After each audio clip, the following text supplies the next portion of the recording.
Hi friends, please subscribe to Amravati Media and press the bell icon for more latest updates.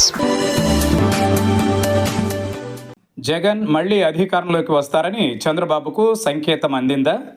YCP అధినేత మాజీ ముఖ్యమంత్రి YS Jaganmohan రెడ్డికి మళ్లీ అధికారం వద్దని ముఖ్యమంత్రి నారా చంద్రబాబు పదే పదే అంటున్నారు. కార్యక్రమం ఏదైనా చంద్రబాబు తన ప్రధాన ప్రత్యర్థి వైఎస్ జగన్పై తీవ్ర విమర్శలకే ప్రాధాన్యమిస్తున్నారు.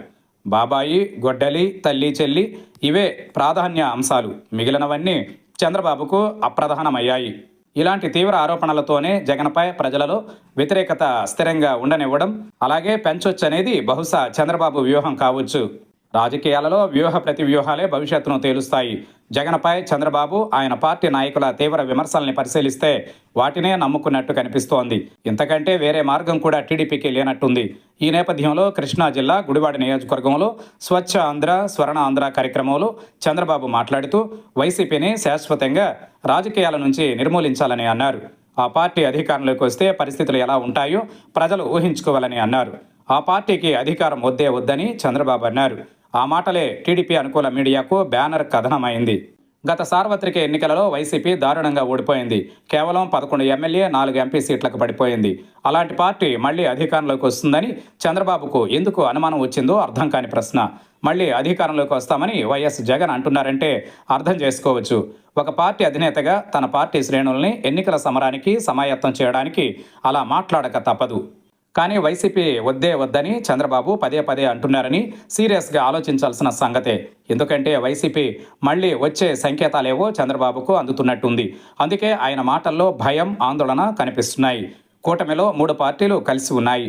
వైసీపీ రాజకీయంగా ఒంటరి. అలాంటప్పుడు 3 పార్టీలను కాదని వైసీపీ రాజకీయంగా దూసుకొస్తుందని చంద్రబాబు ఎలా అనుకుంటున్నారు అనే ప్రశ్న ఉదయిస్తోంది.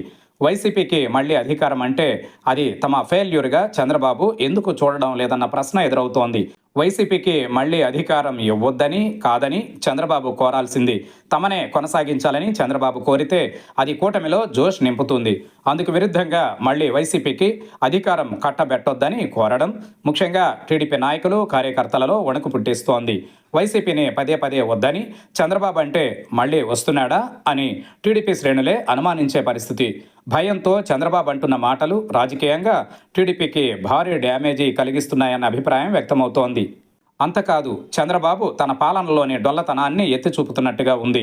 చంద్రబాబుకు తన పాలనపై నమ్మకం ఉంటే అసలు వైసీపీని పట్టించుకోవాల్సిన పనే లేదు. కేవలం 11 మంది ఎమ్మెల్యేల బలం ఉన్న వైసీపీపై పదే పదే విమర్శలు చేస్తున్నారంటే ఆ పార్టీ ఎంతగా భయపెడుతుందో అర్థం చేసుకోవచ్చు.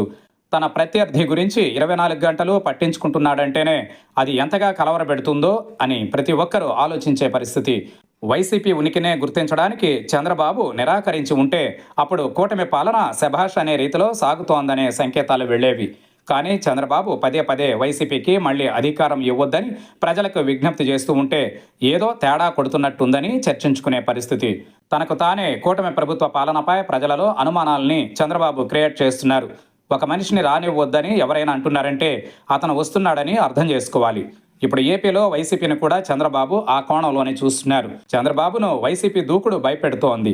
అలాగని పరిపాలనలోని లోపాలని సరిదిద్దుకోవాలని ఆయన ఏమాత్రం అనుకోవడం లేదు. కూటమి ప్రజాప్రతినిధుల దౌర్జన్యాలు, దోపిడీని అరికట్టాలని కనీస శ్రద్ధ కూడా కనబరచడం లేదు. అయినా వైసీపీకే అధికారం ఇవ్వొద్దనేది చంద్రబాబు డిమాండ్. ఇంకా ఎన్నికలకు 3 ఏళ్ల సమయం ఉంది. ఇంత ముందుగానే ఎన్నికల ప్రచారంలో అప్పీల్ చేసినట్టుగా చంద్రబాబు మాటలున్నాయి. చంద్రబాబు ముందు చూపున్న నాయకుడంటే జనం ఏమో అనుకున్నారు. ఆయన ఆలోచనలన్నీ అధికారం చుట్టూ తిరుగుతున్నాయని అర్థం చేసుకోవచ్చు.